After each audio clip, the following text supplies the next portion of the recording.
2022 সালে ফিফা বিশ্বকাপের উদ্বোধনী অনুষ্ঠানে প্রধান পারফর্মার হিসেবে গান গেয়ে ইতিহাস গড়েছিলেন বিটিএস মেম্বার জাংকুক।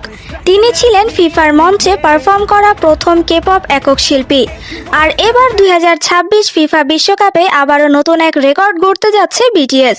প্রথমবারের মতো বিশ্বকাপের ফাইনাল ম্যাচে আয়োজিত হতে যাওয়া হাফ টাইম শোতে পারফর্ম করবে বিশ্বের 1 নম্বর কে-পপ গ্রুপ বিটিএস। পৃথিবীর সবচেয়ে বড় এই মঞ্চে 2022 সালে জাংকুকের ড্রিমার্স দিয়ে যে যাত্রা শুরু হয়েছিল, 2026-এ সেই মঞ্চমাতাতে এবার আসছে পুরো বিটিএস দল। আগামী 19শে জুলাই নিউ ইয়র্ক নিউ জার্সি স্টেডিয়ামে অনুষ্ঠিত হবে ফিফা বিশ্বকাপ 2026-এর ফাইনাল হাফ টাইম শো, যেখানে বিশ্ববিখ্যাত সুপারস্টার মডোনা এবং শাকিরার সাথে পারফর্ম করবে বিটিএস। আর এই পুরো শোটি কিউরেট করছেন কোল্ডপ্লে ব্যান্ডের ক্রিস মার্টিন।